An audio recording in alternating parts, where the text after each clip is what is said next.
The anime started with the Demon Lord, who summons his glorious 4 elite generals of his army. The first to be summoned is Almandra, the Inferno Assailant. The second is Gnome the Bastion. The third is Sylphid, the Archmage of Storms. And the fourth is someone that the Demon Lord declares will become part of his army's strength and conviction. It is his newly chosen elite general that will help him conquer the world. He is a soul summoned from another world that will have powerful control overseas. The Demon Lord finishes summoning his elite general and announces the arrival of Danuski, the overseas manager. A quick flashback shows that Danuski considered himself to just be an insignificant salaryman. He was filled with hope when he began his first job, but all that quickly went into the dumpster. Danuski started seeing that his colleagues were all getting promoted while all his work went unacknowledged. One day this got even worse when he was given orders to transfer overseas. All his co-workers pitied him because he was sent to what is considered a graveyard for losers. Danuski tried to remain positive,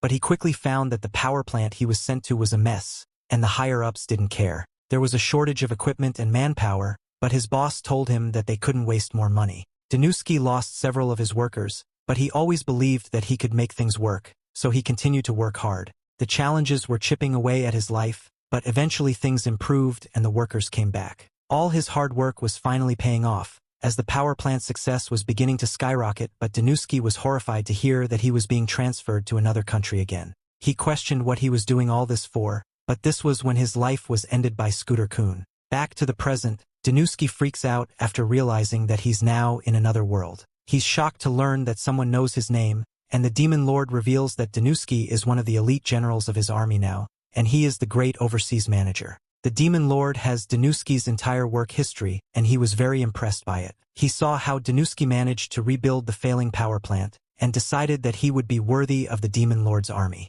Of course, Danuski is confused and terrified because joining the Demon Lord's army is not a career path he ever considered. Instead of climbing the corporate ladder, this is more like falling off of it completely. The Demon Lord senses his hesitance, so he reveals all the great benefits that come with being one of his elite 4 generals. Danuski will receive the compensation and authority equivalent to the department managers of his old world. He will get to choose his subordinates, and he will even get his own office. The benefits are of course amazing, and Danuski really has no reason to complain. The Demon Lord even offers to send him back to his old world if he declines. Danuski is in awe of the Demon Lord now because he even respects worker rights. Danuski becomes depressed when he thinks about how poorly he was treated at his old job, and says that he wasn't valued by his boss at all. He could never meet their expectations, and those who couldn't contribute to the organization were considered trash. Because of this, Danuski has come to think of himself as trash, so he tells the Demon Lord that he's not worthy of the Demon Lord's army.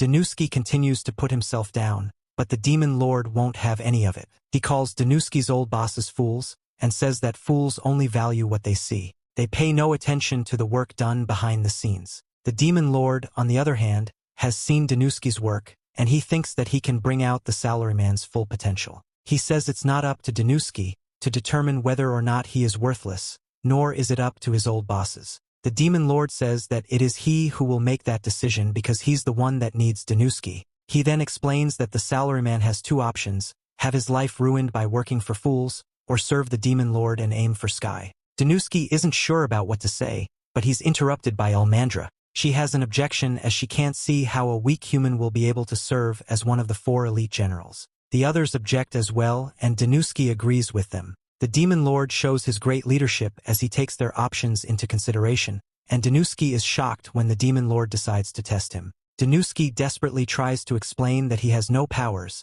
but the others are fired up by the idea. Almandra has heard that humans from other worlds have special powers, and she wants to see it. She tests Danuski with her most deadly blow, and he realizes that his death is inevitable. Luckily for him, the Demon Lord stops the crazy fire girl. She angrily wants to know why she was stopped, so the Demon Lord reveals that Danuski just fainted from shock. It's pretty clear that he's just an ordinary human, and the Demon Lord explains that Danuski doesn't have any powers. Of course, this makes the others object even more, since an incompetent human will never be accepted by an army full of powerful monsters. There is a power struggle between demons and demi-humans of the army, and Danuski would get eaten alive. Gnome blames the demons for the power struggle, but Almandra blames the demi-humans. There is a clear struggle among the ranks, but that is exactly why the Demon Lord wants Danuski to join them. He doesn't want Danuski for his power, he wants him for his resourcefulness. Just then, Danuski regains consciousness while still thinking about how Almandra's kick will destroy him into smithereens. The Demon Lord says that Danuski doesn't have to worry. He doesn't want Danuski for any physical abilities, and he will give the Salaryman a fitting exam. This is still pretty terrifying as Danuski realizes that this is an otherworldly entrance exam. The Demon Lord goes into details and explains that his army is trying to make pacts with several tribes surrounding their land. Unfortunately, negotiations with one tribe in particular isn't going so well. That is why Danuski's exam will be to successfully make a pact with the Minotaur tribe. With Danuski's great negotiation skills, he must gain the Minotaur's trust and welcome them into the demon army. Danuski is shocked by this sudden change in his life, and the Demon Lord tells him to ask Almandra if he has any questions. Unfortunately, Almandra doesn't like him very much, and she assured that Danuski won't pass the exam. Of course, our boy is lacking in the confidence department, and simply considers himself to be a useless salaryman who can't use magic, and has no special ability. However, he has never worked for someone that actually needed him, so Danuski really wants to live up to the Demon Lord's expectations. Just then, they arrive at the room where the Minotaur chief is staying. Danuski is terrified by what the huge door means, and Almandra warns that Minotaurs are ferocious. She tells our boy that he needs to be cautious, or he will be trampled to death and turned into a human carpet. Danuski tells himself to do his best, but that all falls apart when he sees how terrifying the Minotaur is. Truly is the embodiment of violence, and Danuski imagines himself getting crushed. Almandra decides to help out the poor salaryman and shows him how negotiations are done. She asks for the great and powerful Certerius to hear what she has to say, and Danuski's relieved that she can act as a mediator. However, his hopeful optimism goes straight out the window when Almandra just starts screaming at Terius. It's pretty clear that she's a terrible negotiator, and Terius just goes back in his room. Almandra reveals that negotiations with the Minotaurs were going well at first, but for some reason Terius started refusing everything. Almandra kept trying to complete negotiations day after day, but Terius just kept saying nay over and over again. On top of that, he tried bringing in a bunch of trash to throw around his room. Terius makes a bunch of noise as he thrashes about in his room, and Almandra simply leaves the rest to Danuski.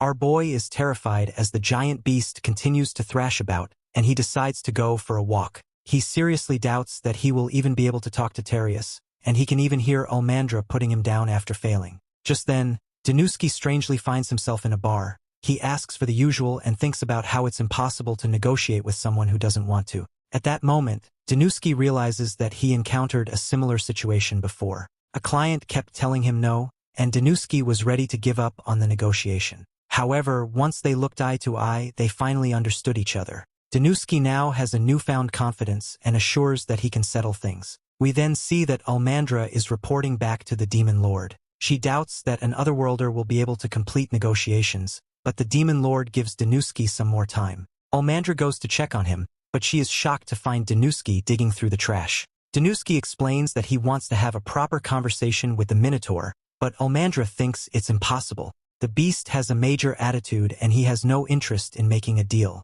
She is shocked, however, when Danuski says that she's just giving up too early, and negotiations aren't going well because there must be a misunderstanding somewhere. The only way to reconcile things is to make eye contact with the other person while building a relationship of trust. Our boy confidently tells Almandra to watch him as he completes the negotiation, and she is stunned to see his transformation. The next day, Almandra barges into the room and is shocked to see that it's a complete mess. She fears that they had a battle, but Danuski appears, and she blames him for making a mess. She wonders where Terius is, and Danuski reveals that he's currently making the pact with the Demon Lord. Almandra is completely confused, so Danuski clarifies that the Minotaurs and the demon army will finally be allies. Almandra refuses to believe that Danuski was able to complete the negotiations in just one night, especially because Terius has been so difficult this entire time. Danuski explains that you must know yourself so you can know your enemy, but she has no clue what he's talking about. He clarifies even further by pointing out how Almandra thought that Terius was refusing negotiations.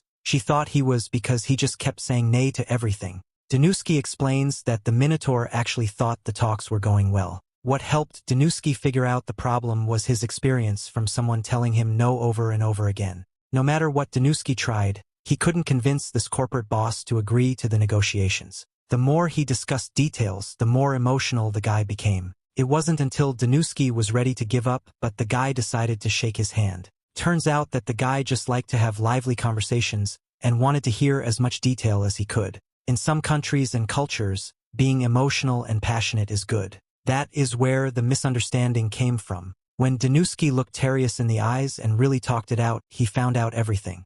Terius was just being passionate, but Almandra took it as him wanting to fight. That is why he got even more upset when she threatened to end the negotiations because of his behavior. Also, it's common courtesy in the Minotaur tribe to bring hay into the room when staying over. The kind Minotaurs do this to make sure they don't break the house's bed since they have such big bodies. His hay was mistaken for garbage, so Terius had to sleep on the floor and he was sleep-deprived. He was really frustrated, so he couldn't convey his feelings in a way that Almandra understands. Almandra realizes that she failed to make an effort to understand Terius, but Terius takes part of the blame as well. The two apologize to each other, and Terius thanks Danuski for everything. As they say goodbye, the Demon Lord explains that the successful negotiation was thanks to Danuski's talent, his ability to pick up on things that people normally wouldn't. The Demon Lord says that Danuski passed the test, and welcomes him as a new member of the 4 elite generals. Almandra no longer doubts the Salaryman, and the Demon Lord tells him to hold out his arm.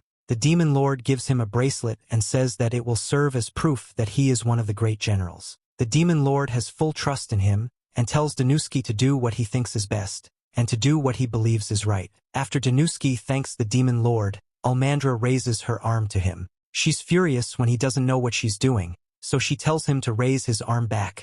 Danuski does, and the two formally say their titles to each other. Almandra explains that this is how her clan welcomes new friends, but she goes back to her old self. As she tells him that she hasn't fully acknowledged him yet. The two run off together, and the Demon Lord thinks about how a group that complements each other will also grow stronger together. Unfortunately, his army is still immature and incomplete. However, Danuski will be their light, and his brightness will lead the army so they can truly shine. Later, Danuski still can't believe that he was brought to a new world, but he's even more amazed to really have his own office. He was brought to a small country, but the chain of command and the Demon Lord's army is organized well. Danuski has a lot of anxiety about his situation, but the Demon Lord was the only one who's actually ever acknowledged him. Because of this, Danuski has no choice but to do his best. He goes to let in some fresh air to start his day, but just ends up getting a face full of terrifying bats. Danuski plans to take his new job very seriously, so this means behaving with proper etiquette.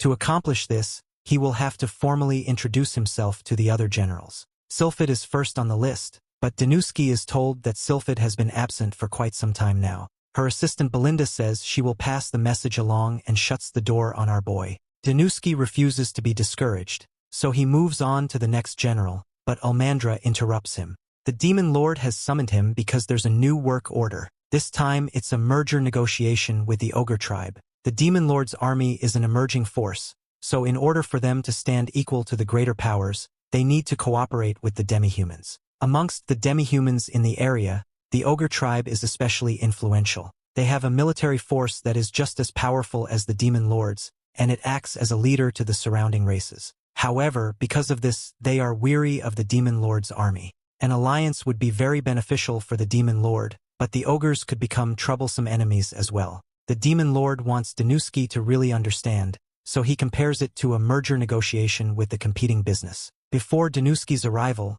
there was no being suited for this task because of how important it is. However, the Demon Lord is certain that Danuski is capable of this task. He instructs the Salaryman to demonstrate his ability to the fullest, so he can convince the ogres. Danuski is pleased when Almandra offers to escort him, but she says it's only because she worries when she's not with him. Before they leave, Danuski would like to meet with Gnome, the other general. Gnome leads the demi-human forces in the Demon Lord's army, and she might have valuable information because the ogres are also demi-humans. Almandra refuses to tag along and says that she needs to make the preparations for their travels anyway. Outside, Danuski is amazed when he sees some training going on. Gnome compliments her troops on their rapid improvement, and she gives them a break. Danuski can't believe how organized the demi-humans are, and he can clearly see how their morale is very high. Gnome being able to command such a large group is also very impressive. Danuski finally gets to introduce himself, and he explains that the Ogre tribe will be his next target. Gnome explains that their chief is a really tough opponent because of his bravery and boldness. He is seen as a ruthless dictator, but Gnome says that Danuski will soon see for himself. Gnome takes a very serious tone as she tells Danuski to get something out of her face, and her subordinates become uneasy when a demon is nearby. Danuski has no clue what she's talking about and is shocked to find that a very angry Almandra is behind him. She says that she's worried about him, but quickly corrects herself to say that his slow but was taking too long. Gnome tells Danuski to get that thing out of her face again, but this just makes the girls argue. Later, Danuski and Almandra are told to wait for the Ogre Chief's permission outside their gate. Tensions are high, and Danuski realizes that this is just like his previous job. It's clear that the negotiation game has already begun before even getting to the table. Danuski explains to Almandra that throwing off the other party by making them wait is a common negotiation tactic. It's of utmost importance to remain calm, but Almandra is tired of being toyed with. Just then, the two are allowed to enter and Almandra tells the Salaryman to not let his guard down. The ogres are an exceptional race, and their power is comparable to that of the demon army. Almandra reminds him that their biggest concern will be the chief himself, named Ogier. Danuski can only wonder what kind of beast the chief is, and they enter his room. Ogier is fearsome looking, and he interrupts Almandra's introduction. The rude ogre calls her a wench and tells her to stop yapping so much. He declares that as long as he lives, he won't allow her to speak, respond, move or do anything at all. Almandra silences herself, and Danuski is shocked to see his short-tempered friend holding herself back. Almandra is the next to be shocked however as Ogier assumes that they are here to surrender to his army. The cold-blooded chief accepts their surrender, but only if they bring him the demon lord's head. Almandra is ready to go off on this guy, but Danuski just manages to calm her down. Ogier continues with his insulting suggestions, but luckily Danuski steps forward. He calmly thanks Ogier and says that they will take some time to think about the offer. Outside, Almandra lets out her anger and cusses out the chief. Danuski tries to calm her down and he explains that this is what Ogier wants. His aim is to make them angry so the negotiations fall apart. Almandra is shocked by Danuski's foresight and he explains that Ogier has no intention of negotiating. He also wants to avoid conflict so he says antagonizing things. That way, if the deal falls through, then it won't be his fault. He will be able to blame the negotiators that the demon lord sent and not take any blame himself. Danuski reveals that he is just as upset after hearing how insulting Ogier was to their army, but he knows that it would put the demon lord at a disadvantage if he showed his frustration. If the two of them mess up now, then the ogres could use it as an excuse to ally with other nations. Potentially, they could even attack the demon army. It's clear that there's no room for negotiations right now, and trying to force it might harm the relationship. Almandra apologizes for losing her cool, but Danuski says that he's glad she was there. If she wasn't, then he would have been the one to rage out. Unfortunately, they still don't know what to do about Ogier's unwillingness to negotiate. Just then, the girl from earlier introduces herself as Ogier's daughter, named Alyalu. Almandra assumes that she's there to fight, but Alyalu reveals that she actually wants to drag her father down from his throne. Alyalu takes them to a food cellar and reveals that the ogre tribe has run into financial problems. Their tribe no longer has the influence they once had, and some of their people are even struggling to find food. Almandra is shocked to see the true genius of our boy, as he already had an idea that this was happening. He realized that something was off when he saw that the guard's armor seemed dilapidated and the castle was dim and lifeless.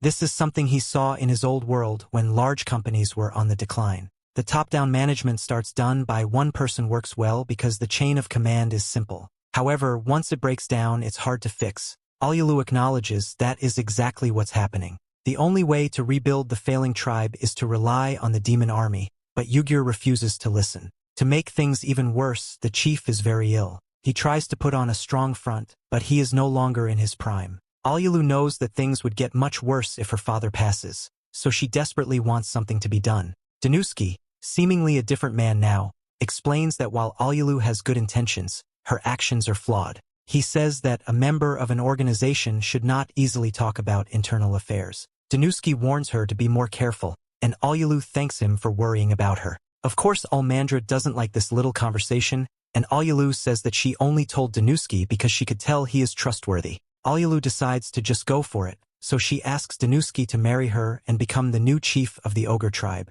This makes Almandra even more upset, but Alyalu can tell that Danuski is the only one who can save their tribe. Everyone in the clan is hard-headed and influenced by her father. Their marriage is the only solution, but Almandra says that they will take some time to think about it. Back home, Danuski thinks about how his second job is already a mess. Just then he finds himself back at the bar. This time Almandra is there and she argues with everyone about who the strongest wild animal is. She thinks it's the lion, but the bartender says it's the gorilla. The two go back and forth about which is cooler, and Almandra says that a group of lions being called a pride is the coolest. The words group and pride seem to give Danuski an idea, and he finds himself back in the castle. Being in the bar has given him confidence once again, and he declares that it's time to settle the account. The next morning, Almandra is pleased to hear that our boy has come up with a solution. She gets ready to head back to the ogre tribe, but Danuski reveals that they will be going somewhere else. If all goes according to his plan, the ogre chief himself will be the one to set up the negotiation. 1 week later, Ogre surprisingly calls our two heroes to meet with him. Danuski pretends to be clueless, but Ogre tells him to drop the act. He demands to know why the other tribes just joined the demon army, and our boy lets out a sly smile. It turns out that Danuski's plan was to simply recruit the other races first. Just as he thought, the other tribes were in trouble as well because they used to rely on the ogre tribe before they became weak. Because of this, Danuski decided to speak with all the regions surrounding the ogre tribe. This isn't Danuski's first time doing something like this either. In his old world, he learned that trying to approach a large company through the front gate like an idiot would get you kicked out. Instead, he approached small and medium companies first. He gave them his sales pitch and got them to buy his products. After finding success there, the big companies finally began to buy themselves. This is because they didn't want the small companies to have new products while they carried the old ones. Danuski knew that getting the surrounding tribes to join the demon army would force the prideful ogre to do something. The first part of Danuski's plan is a complete success, and now it's time to close the deal. The chief expresses his frustration as he declares that this area is ruled by the ogre tribe. He's completely beside himself, and that's exactly what Danuski wanted. Ogre is becoming more emotional and less logical. Danuski explains that negotiations are lost by those who lose their cool first. Danuski keeps his cool and explains that the demon lord wasn't the only one involved in the other tribe's recruitment. It was also the ogre tribe. Ogre is furious as he did no such thing, but Danuski reveals that it was actually thanks to Alyalu. She took it upon herself to arrange negotiations with the surrounding tribes. Ogre can't understand, so Alyalu explains that their top priority should be the lives and the future of the demihumans. The only way out of all their problems is to rely on the demon army's help. Ogre tries to continue his stubborn ways, but Alyalu says that she has always looked up to him. Unfortunately, the ogre chief who was once invincible is now old and ill, so now they must accept help from the demon lord. Danuski can tell that he's still hesitant, so he says that instead of having the ogre be the demon lord's subordinate, they can just form an alliance. The two are practically the same thing because the demon lord is a fair leader, but Danuski knows that the wording is important to the prideful ogre. Danuski's plan has gone perfectly, so Ogre says he will take some time to consider their offer. Almandra wonders if this is really a good thing, but Danuski can tell that Ogre already knows his answer. He just needs the time to say it. Everyone leaves and Ogre is proud to see how much his daughter has grown. A few days later, Almandra informs Danuski that Ogre has asked to speak with her, so they can finalize the agreement. She sees that Danuski is overwhelmed, and he explains that the demon lord has issued another order. He wants Danuski to select a direct underling, but the salaryman doesn't know who to choose. He can't tell much from the resumes, so Almandra suggests that he just trusts his intuition. He wishes he could just pick Almandra, and she sheepishly says that they just met. Just then, Alyalu arrives as a representative of the ogre tribe, and she thanks Danuski for helping the two tribes form an alliance. Since then, her father has even been delegating work to the most capable people in their tribe. The ogre tribe is doing much better now, and she offers to repay Danuski any way she can. Danuski comes up with the brilliant idea to have her work for him, but this upsets Almandra greatly. Alyalu happily agrees, but this makes Almandra call Danuski her rival, and she says that she has no intention of being buddy-buddy with him. Danuski is at least pleased to see that the demon lord's army has expanded a great deal after all his work, but it's not all good. With every big return, there's always a risk that comes with it.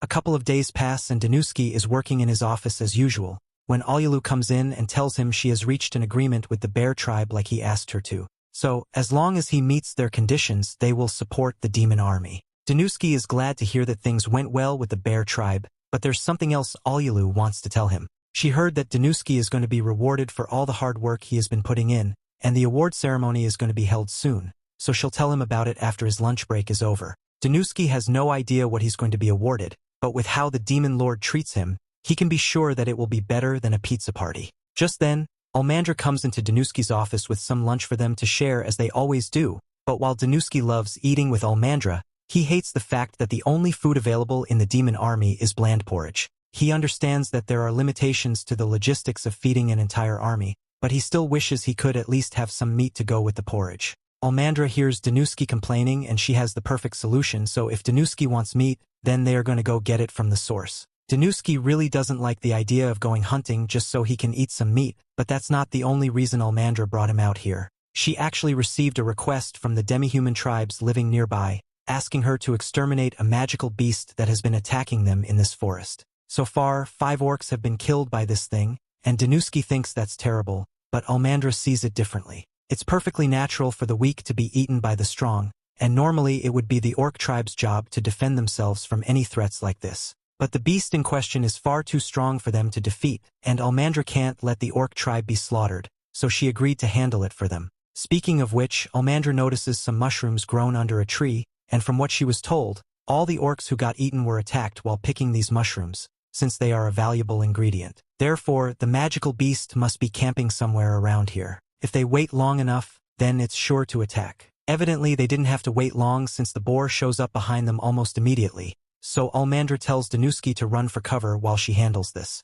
She jumps into the air and kicks the boar's face into the ground. But in retaliation, the boar starts using its horns to throw rocks at Almandra, and although she can easily dodge them, Danuski can't, so he's freaking out. The boar starts smashing through trees and is heading straight for Danuski, but before he could get hurt, Almandra lands a clean punch to the boar's stomach. From what he can see, it's clear at Danuski that Almandra is strong, but so far none of her strikes have been fatal. It wouldn't matter if this was just a regular fight, but right now their goal is to hunt this thing, so what she's lacking is killing power. The boar has sharp tusks to attack with, so a single mistake on Almandra's end would be fatal. However, her blows only cause blunt force trauma, so she's going to end this quickly. Then Danuski thinks she needs a weapon. He was right about Almandra's blows not being strong enough to kill this thing as she is now, but she's been holding back so far. She doesn't like using her true power because it takes a long time to recover from the effects, but she won't be able to kill this thing otherwise. The boar tries charging at her again, but this time Almandra is able to stop it with one hand.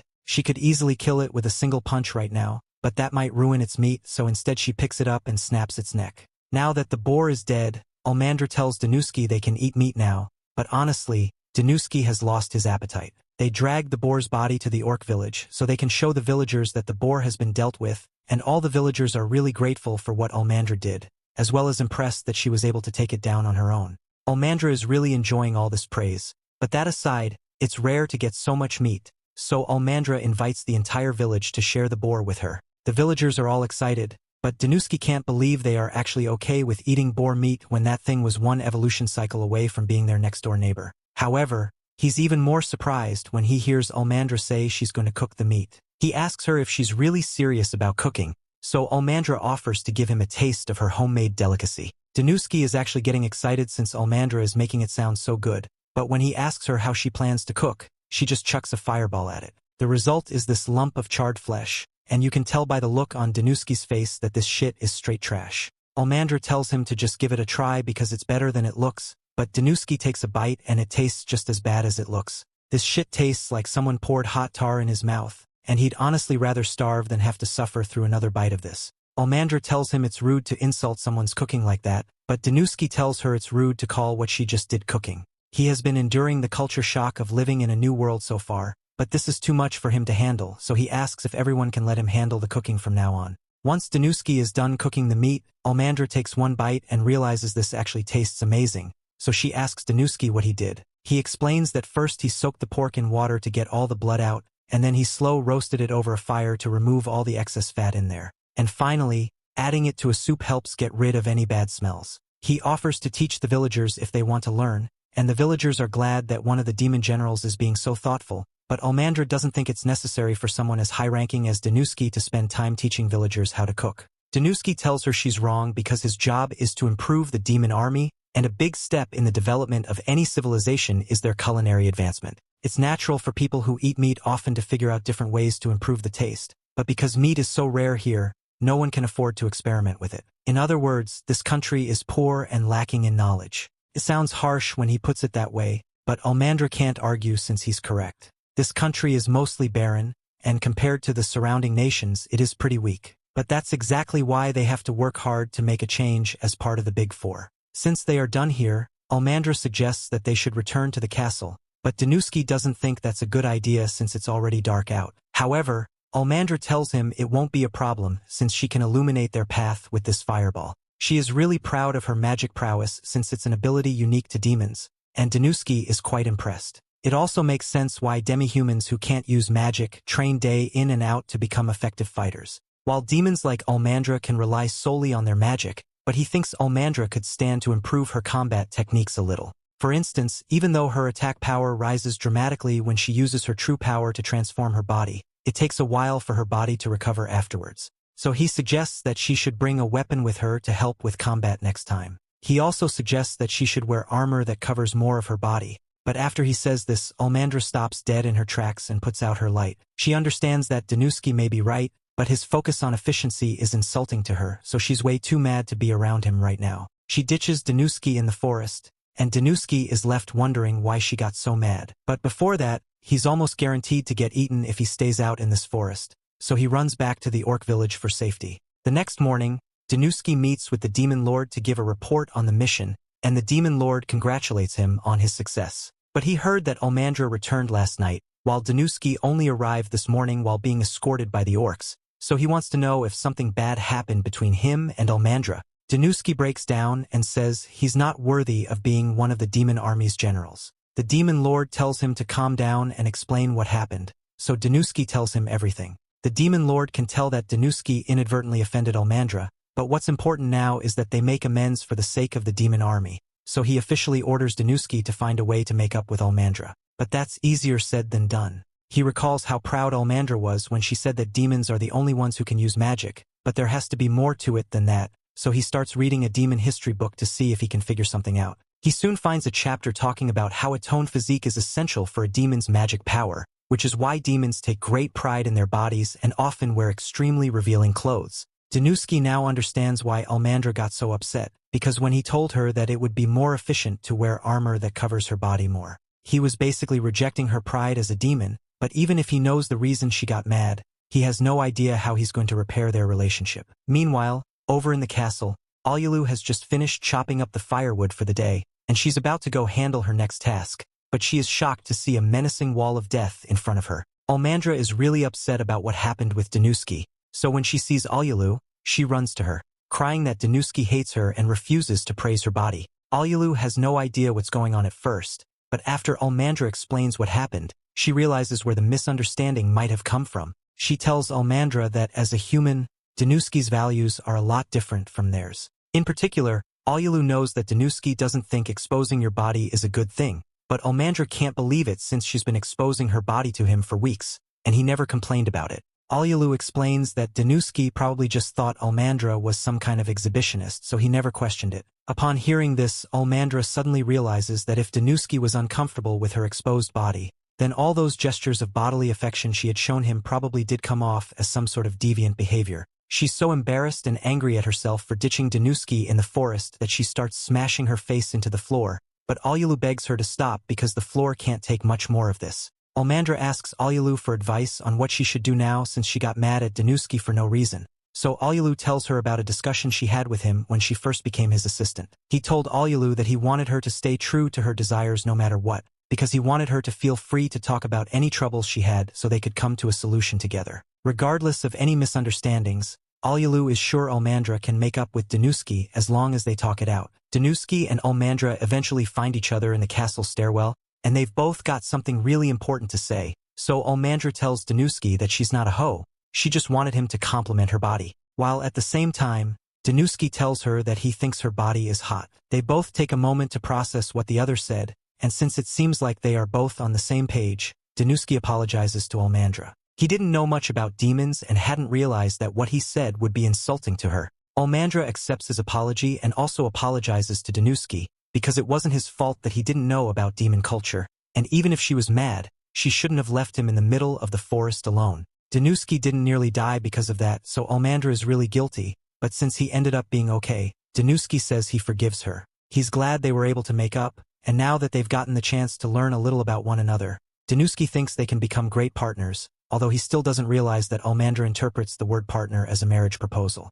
Later on, the Demon Lord gathers all his subordinates because he has a special announcement to make. After forming alliances with the various tribes, his demon army has grown far stronger than it used to be, and this is all thanks to the diligent work of his newest general, Danuski. So in light of his achievements, the Demon Lord is presenting him with this magic stone. Danuski feels greatly honored to receive such a valuable stone, but he cannot accept it because he didn't do the work alone. None of this would have been possible if he didn't have Almandra by his side, so he walks up to her, gets down on one knee and asks Almandra to accept the stone with him. Almandra is happy, but she freaks out that Danuski is doing this in public with so many people watching. He's not aware of this, but presenting a magic stone to a girl is quite literally the definition of a marriage proposal in this world, so he just proposed to her in front of all the demon army leaders, and the only reason she didn't immediately accept is because she's embarrassed with everyone around.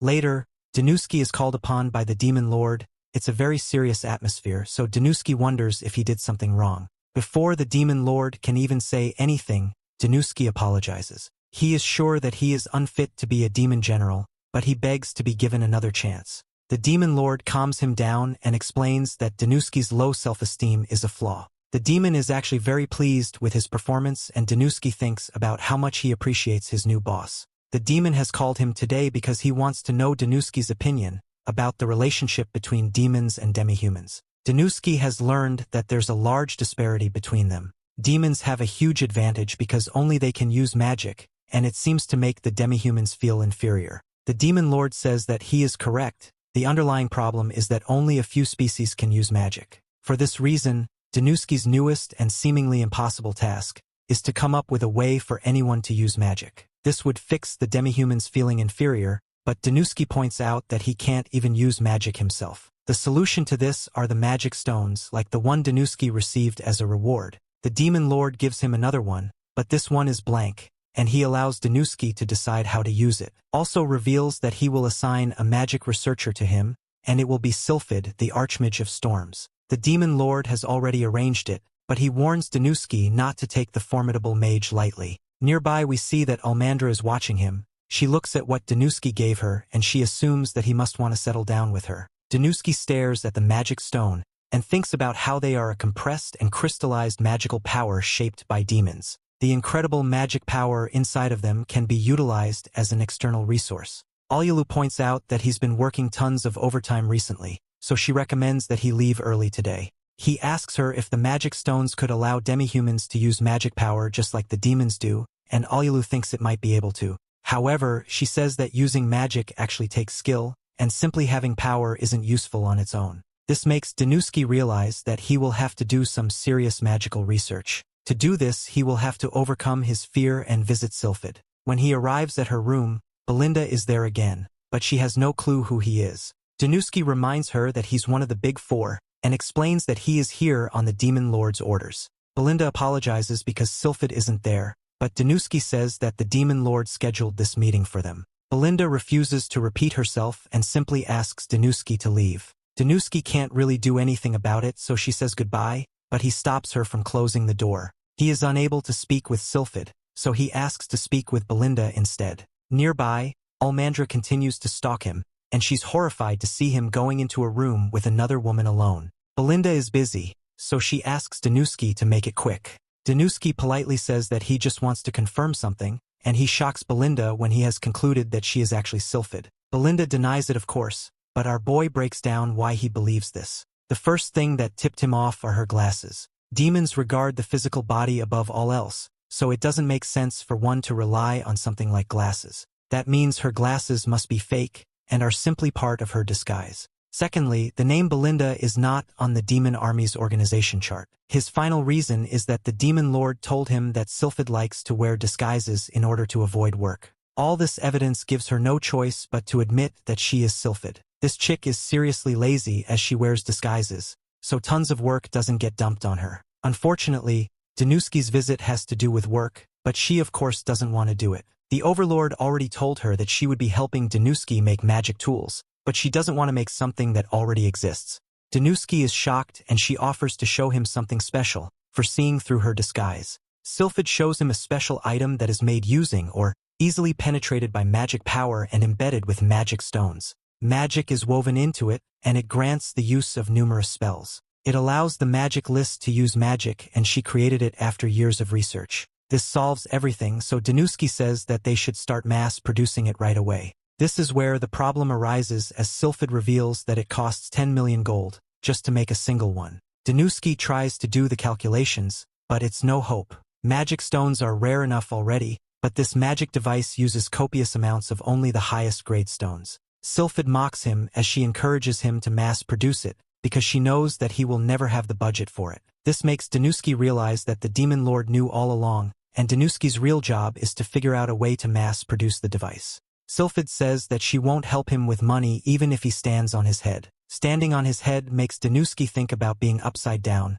which leads him to conclude that he should use reverse thinking. He points out that the device uses several magic stones, so it can grant the use of several spells, but he has a better idea. They can make an item that grants the use of only one spell. Danuski thinks it would be a good way to make a breakthrough, as he compares it to his old world. New products can be created by removing functions instead of adding them. Sylphid's mind starts running as low-grade magic stones can be used for just a single spell, and it would reduce the cost by a lot. Sylphid is very impressed with our boy, as she has never seen anyone think like him. Danuski gives her the magic stone the Demon Lord gave him, so they can use it as a prototype, and she agrees to work with him.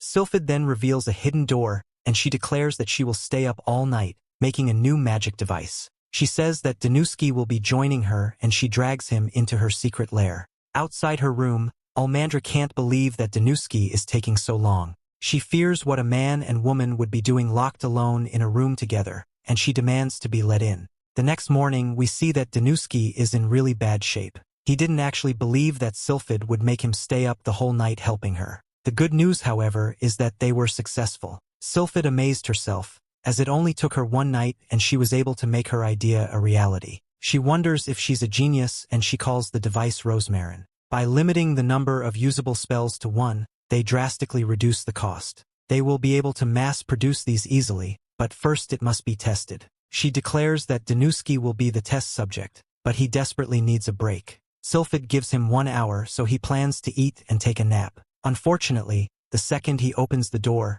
Almandra barges in and knocks him out cold. Sylphid tells her to keep it down, but they are interrupted by Alyulu. It's an emergency, as she reveals that several towns are being attacked by a horde of monstrous footprint birds. Danuski has never heard of them, so the girls explain that they are ferocious and massive flightless birds. They are causing a lot of chaos, so the Demon Lord has ordered them to exterminate the monsters. Almandra is the strongest fighter, so the girls drag her away, as they will have to go to at least 3 villages. Almandra doesn't want to go, but Sylphid sees this as a perfect opportunity to test a new magic device. She takes Danuski to the ideal testing ground, but he reminds her that they are there on orders to exterminate monsters. Sylphid knows, and she sets the device to grant the use of the simple fire spell. She tells Danuski to hurry up and test it, and that there's nothing to worry about. She performed a safety analysis on the device already, and if anything goes wrong, he will only lose a hand. Danuski prepares to use it, and Sylphid explains that the sound it makes is just the activation sound.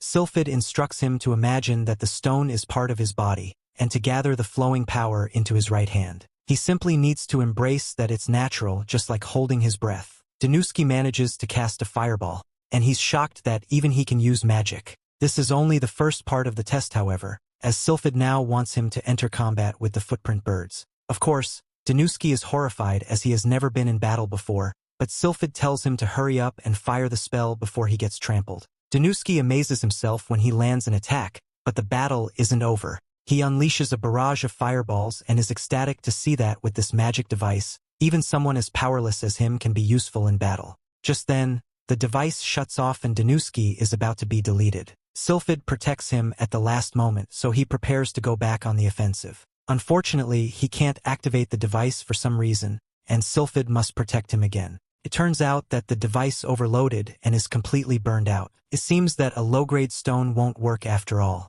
They manage to drive off the monsters, but Sylphid declares that their experiment was a failure. Later, the locals cook up some of the birds that were defeated. Danuski thought that all demihumans were physically strong, so he's surprised to see that there are some that are tiny. Sylphid explains that they're also pretty weak. They live a meager existence, but they're always cheerful and kind. Just then, Sylphid thinks about why she decided to make magic items. She left home when she was young, and some demihumans helped her while she was wandering. They couldn't use magic and were living in poverty, so she began developing magic items because she wanted to help them. Unfortunately, when she became really busy with work, she forgot about that feeling. She lost sight behind the meaning of her research, but now she is remotivated. She explains that researchers truly want to save the weak, so the two of them need to make sure that their plan succeeds. Luckily for them, they will have another chance, as the birds will surely return. The question is, how will they exterminate the monsters without exhausting the low-grade stones?